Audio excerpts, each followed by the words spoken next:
সমস্ত শাস্ত্রের মর্মার্থ হলো গোবিন্দ ভজন করা। কি ভজন করা? সবাই বলি আমরা, গোবিন্দ ভজন করা, আমার রাধারানীর ভজন করা।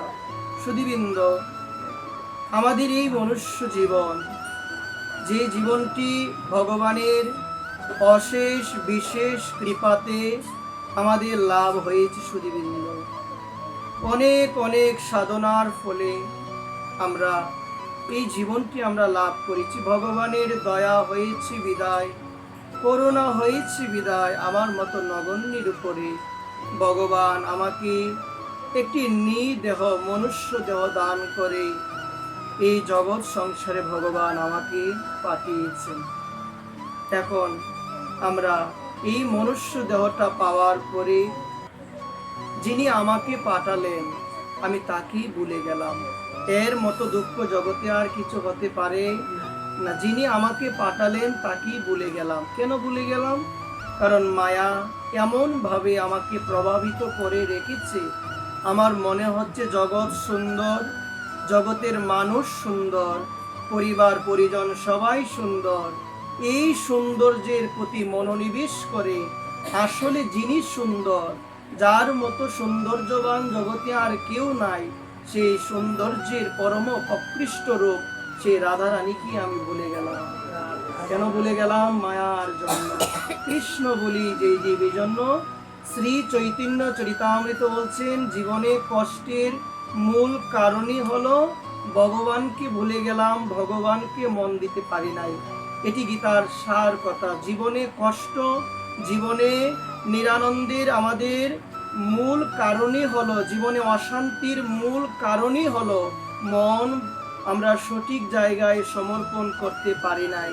যে জায়গায় মন দিলে হৃদয় শান্তি লাভ করবে, যে জায়গার মধ্যে মন অর্পণ করলে আমাদের এই অশান্ত হৃদয় শান্ত হয়ে যাবে, সেই জায়গার মধ্যে আমরা মনকে নিবেদন করতে পারি নাই। ভগবান গীতায় বলছে তোমার মন তুমি আমাকে নিবেদন করো। ময়িব্য মন অদ্দস্য ময়ি বুদ্ধি নিবেশয়ম, তুমি তোমার মনকে, তুমি তোমার বুদ্ধিকে আমার চরণে তুমি অর্পণ করো। এটি কার কথা? ভগবানের কথা। ভগবান তিনি আমাদেরকে বলছেন এই মন যেন আমরা ভগবানের চরণে অর্পণ করি। মা, যতদিন না পর্যন্ত এই মন আমার গোবিন্দ শ্রীচরণে নিবেদিত না হবে, ততদিন পর্যন্ত আমার এই হৃদয় তাপিত হবে, আমার এই হৃদয়ে অনাদিকালের কষ্ট যন্ত্রণা থাকবে। এই জন্য লক্ষ্য করে দেখবেন, ভক্ত যতই কষ্টের মধ্যে থাকুক না কেন জড়জগতে, কিন্তু তার মুখের মধ্যে, তার হৃদয়ে সর্বদা একটি প্রশান্তি থাকে। সেই প্রশান্তিটি না মা টাকা দিয়ে লাভ হয় না। আমার তো এখন মনে হয়, আমরা ভাবি যে আমার অনেক টাকা হয়ে গিয়েছে, আমার অনেক জায়গা জমি হচ্ছে, আমরা ভাবি আমি অনেক সুখে আছি, বা আমাদের এই ধারণা অমুক ব্যক্তির এত জায়গা এত টাকা, মনে হয় সে অনেক প্রশান্তিতে আছে। কিন্তু মা, একটি বিষয় যদি আমরা চিন্তা করার চেষ্টা করি আমরা উত্তর পাবো। এই জগতে প্রশান্তি পেতে গেলে টাকা পয়সা আমাদের সেই প্রশান্তি দিতে পারে না।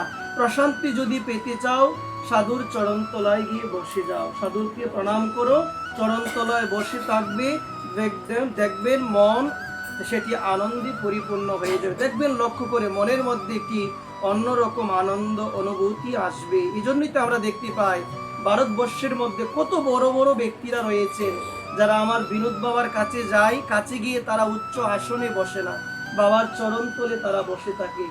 আমি কিছুদিন পূর্বে শুনেছিলাম এক সাধুমুখী, মা দেন দিয়ে শুনবেন, শুনেছিলাম এক সাধুমুখী উত্তর ভারতে যিনি মুখ্যমন্ত্রী যোগী আদিত্যনাথ, তিনি আমার বিনোদ বাবার কাছে গেলেন। বিনোদ বাবার কাছে গিয়ে তিনি উচ্চ আসনে বসতে চাই না, একদম বাবার চরণ তলে চরণ ধুলার মধ্যে বসে থাকতে চাই। তিনি মুখ্যমন্ত্রী হতে পারে, তিনি জেনেছেন জীবনের প্রশান্তি রয়েছে একমাত্র সাধুর চরণে, জীবনের সুখ রয়েছে একমাত্র সাধুর চরণে। কত বড় বড় ব্যক্তিগণ তারা বুঝতে পেরেছে যে টাকা পয়সা, উচ্চ পদ, উচ্চ বিলাসী জীবন এটি কখনো আমাদের হৃদয়কে শান্ত করতে পারে না। একমাত্র প্রশান্তির জায়গাই হলো, একমাত্র সুখের জায়গাই হলো সাধুর চরণ। এই জন্য শাস্ত্র বলছেন যে ব্যক্তি শান্তি লাভ করতে চায় তার উচিত, তার করণীয় হলো সাধুর চরণ প্রান্তে বসে গিয়ে সাধুর শ্রীমুখে হরিকথা শ্রবণ করো। এর মতো আনন্দ জগৎ সংসারে দ্বিতীয় আর কিছু হতে পারে না। এই জন্য বিশেষভাবে আমাদের করণীয় হলো সাধু সঙ্গ আমাদের করতে হবে। কি করতে হবে সবাই বলো মা? সাধু সঙ্গ আমাদের করতে হবে। একমাত্র মা, তুমি যদি সাধু সঙ্গ করো না, সাধু সঙ্গ করতে করতে দেখবেন হৃদয়ে একদিনে আসবে না, হৃদয়ে আস্তে আস্তে দেখবেন চিত্ত পরিবর্তন হয়ে যাবে এবং আপনি বুঝতে পারবেন জগতের সমস্ত কিছুই নশ্বর। এই জগতের মধ্যে যত ধরনের সম্পর্ক রয়েছে সমস্ত সম্পর্কের একদিন বিনাশ আছে, কিন্তু একজনের সঙ্গে আমার যে সম্পর্ক, সেই সম্পর্ক ছিল, সেই সম্পর্ক আছে, সেই সম্পর্ক থাকবে। হয়তোবা মায়ার দ্বারা প্রভাবিত হয়ে আমি তাকে ভুলে আছি, কিন্তু তার সঙ্গেই হলো আমার নিত্যকালের সম্পর্ক। তিনি কে মা? তিনি হলো আমার ভগবান। এই জন্য বলছেন মায়ার সংসারে পুত্র পরিজন ছেলে মেয়ে কেউ আমার আপন নয়, গোবিন্দ বিনে জগতে কেউ আপন হতে পারে না। এই জন্য আমাদের শাস্ত্র বলছেন মা, সমুদ্রের ফেনা যেমন সমুদ্রে মিশয়, পঞ্চভূতের দেহ তেমনি হয়ে যায় লয়। কেউ নহে পিতা মাতা আত্মীয় স্বজন, সবাই ফেনারি মতো থাকবে অল্পক্ষণ, চিরদিন কেউ থাকবে না। মাও থাকবে না, বাবাও থাকবে না, পুত্র পরিজন কেউ থাকবে না, থাকবে একজন, তিনি ভগবান, তিনি হলো আমার গুরুদেব। কিন্তু আমি আমার গুরুদেব কি চিনি না, আমি আমার সে আপন ভগবান কি চিনি না। এই জন্য মা, এই সাধু সঙ্গটি যখন আপনি করবেন, যখন আপনি করার মতো করতে পারবেন, বুঝবেন জাগতিক বস্তু নশ্বর, সবাই নশ্বর, সবার বিনাশ আছে, সবারই বিনাশ আছে, কিন্তু হরিনামের কোনো বিনাশ নাই। আছে কি? হরিনামের তো বিনাশ নাই।